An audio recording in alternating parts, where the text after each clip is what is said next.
tried to buy Wembley Stadium in London, which naturally has Jags fans worried. Here's the thing. Some are taking this as a sign that the Jags' future includes a move to England.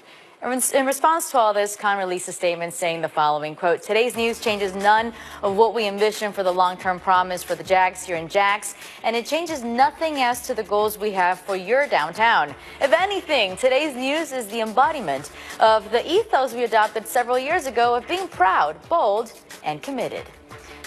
In other news, the former girlfriend of Reuben Foster is now saying Foster did not assault her in February. The Niners linebacker was charged with domestic violence earlier this month for the incident, but the woman's attorney is now saying she was actually injured in a fight with another woman. That'll do it for this update. Let's get you back to First Take. The #1 safety in the country, Landon Collins, will play his ball where? Well, I'm going to go with Roll Tide Roll. LSU Tigers, #1. Go Tigers. The New York Giants select Landon Collins, defensive back, Alabama. Landon Collins there to blast him for New York. Pass intercepted. Landon Collins. One of the best defensive players in football. Dropped the play right at the line of scrimmage. He reminds me of a new era version of Sean Taylor. Big Blue, baby. Joining us now on draft day is the man who the Giants selected 33rd overall in 2015, Giants safety Landon Collins. Don't hit us. Don't hit us. Landon, good morning. Thanks for being with us. Good morning, y'all. I'm not hitting nobody right now. All right. All right, good. Before we get to the draft, speaking of hitting, I want to know how you're doing as you recover. You had a serious injury to that forearm you suffered on Christmas Eve against Arizona. How are you feeling health-wise? I'm feeling great. Went through the surgery this past Monday. Right now I have a cast on my arm. Got all the feeling back in my arms. Ready to get back to work as soon as possible whenever the team allows me to. But they say we're going to take it this time slowly and do everything right in the correct way so we have no worries about it during this season. Meantime, Landon, you guys lose JPP in a trade. Brandon Chubb is going to be sitting there likely at 2. So will Saquon Barkley. So Bradley will Quentin. Chubb. So what did I say? I think you meant Bradley Chubb, excuse me. So Saquon Barkley. So help you on the offense, help keep you off the field. Quentin Nelson, same sort of thing. Who do you want? What kind of player do you want as a teammate with the #2 pick? You know me, I'm a defensive guy. And we like to, at the same time, it goes both ways. We want to be off the field and get some rest. At the same time, we want to be on the field making plays. But defensively, I would definitely go with Chubb. We just got, like you say, we just got rid of JPP. So we need another defensive end on the other side of the OV. So we could definitely get those 2 edge rushers off the edge and keep those edges dominated and making people run up the middle so Snacks can always eat. And we can make them throw it over the top so we can continue getting these INTs. So I'm always down for that. But I would definitely, offensively, I would definitely go with Saquon. We probably just need a running back to definitely move the ball, keep the balls out of Eli's hands sometimes, and give him some rest. Well, my brother, you play for the Giants. You don't play for the Browns. You don't have 2 of the top 4 picks. You got to pick one, Landon. And here's the here's the question. Do you want to be on the field wreaking havoc, but knowing your offense is going to stink up the joint and you're going to work overtime and probably find yourself having to have surgery again in the offseason because of the abuse that you've been subjected to because your offense has been so awful? Or are you looking to get a little bit more rest by being able to spectate and watch an offense actually do something for a change? What's the preference? I know after going through what we went through last year, we'd rather be off the field, relaxing a little bit, eat some sunflower seeds, watching a good game. That's what I'm talking about. So we'd rather be on the sideline, I promise you that. All right. On that note, what's the culture of the team right now? Because obviously you guys came off a rough year. Now Dave Gettleman's there, changing things up. What would you say the mindset is? The mindset is very focused, determined to leave what happened in the past and forget about it. Honestly, the whole atmosphere of the organization has changed, especially when Gettleman came in, especially when Coach Sherman came in, and then all other coaching staff, all the rest of the coaches came in. All those guys just changed the whole mindset of we not going back to last year. We're not even looking back towards that way. We are focused on what's here now and what we got now and how we're going to push forward and continue and get this back on a winning streak. Landon, what's interesting to me about this draft is you don't take a running back 2 overall anymore, right? Especially when you can get a guy like Quentin Nelson. You already signed Nate Solder. All of a sudden, you're fixing the line at an elite level. And go get a guy like Sony Michel or maybe Nick Chubb in the 2nd round. But there's something about Barkley and thinking about him on the same team with Odell Beckham Jr. on offense. You would have a front row seat to that. What are your thoughts about the combination of those two talents on the same team? It's crazy. It's unbelievable because, I mean, you got a lot of hitters, basically. You got Odell, you got Sterling, you got Saquon, you got Eli, you got a tight end Ingram. Evan, that could do crazy amount of things. And you got Saquon catching the ball out the backfield.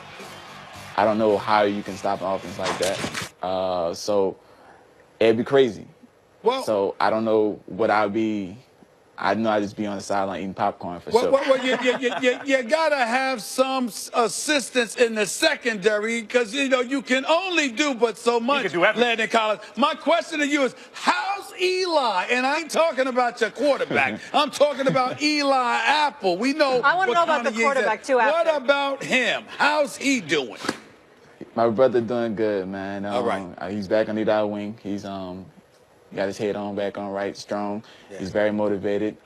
He left the pass in the past and ready to move on.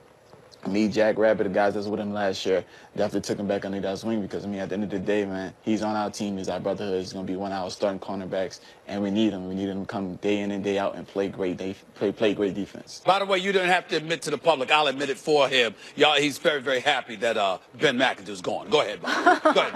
Thanks for doing that, for being the mouthpiece. I love Coach McAdoo. Landon, I want to get your take on this because we haven't talked to a current player on this subject at all, but the story was all about Josh Allen with these racially offensive tweets, obviously very controversial.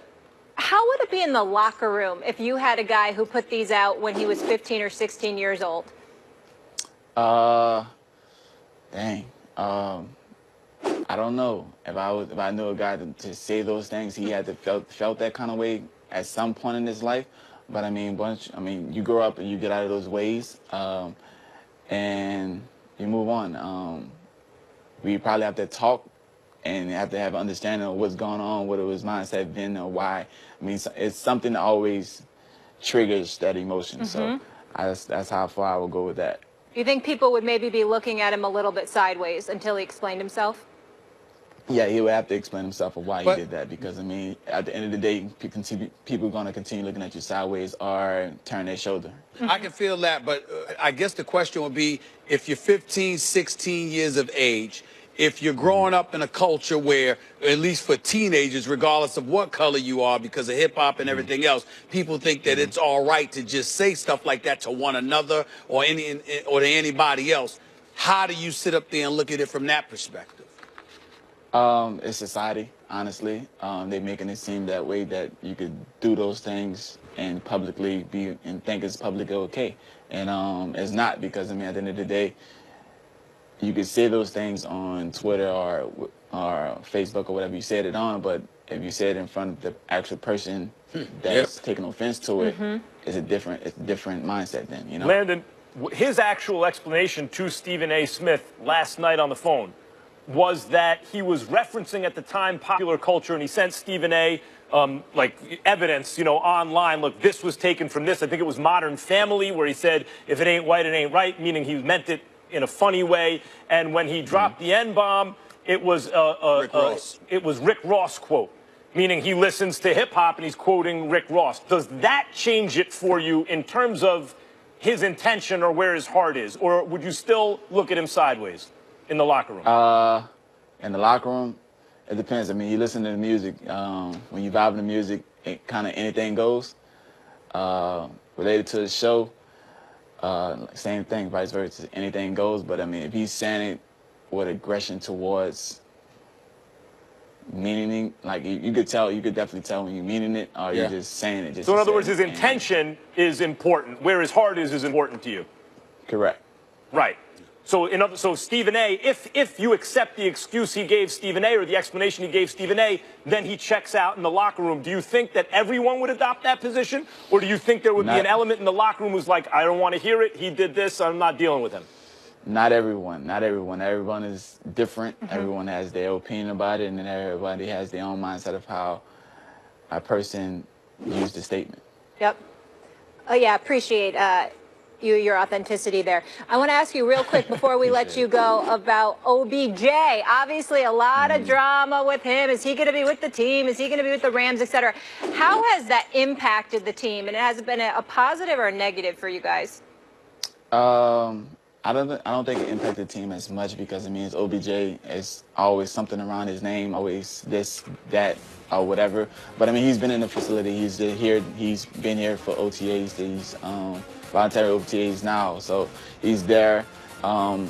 And that should say a lot about his character, about where he wants to be, where his heart lies, and it's not.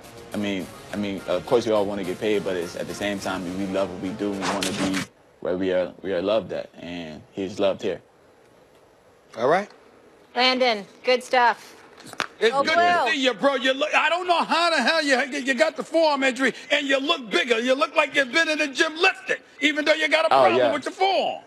I was lifting before I had to get the surgery, Good so I had to Lord. stay, I had to stay sexy. You feel me? I don't have comments about Just that. keep hitting those offensive players, You know, Landon. I don't have comments Everything will about be that. fine. Just keep hitting people. Landon, Just keep hitting people. All right. I think it's going to be Eli handoff to Barkley, but we'll see. We'll talk to you after you get throwing this. to Barkley. Yes. Him and Shaq always trying to bring up how Either one. sexy they I are. like it. What's the problem with that? I You don't understand. always bring up how well you're dressed. I'm sexy. I do believe I'm sexy. I do say that, but I say it to a woman. Oh, got it. I'm just saying that's He was just- talking to I'm me. just putting All it right. out there. Bye, Landon. Bye. Still to come, what will we see with the Josh Allen situation, those racially charged tweets? We asked Twitter. We're curious to get the pulse of the First Take fam. Stay here. Right now. I told everyone.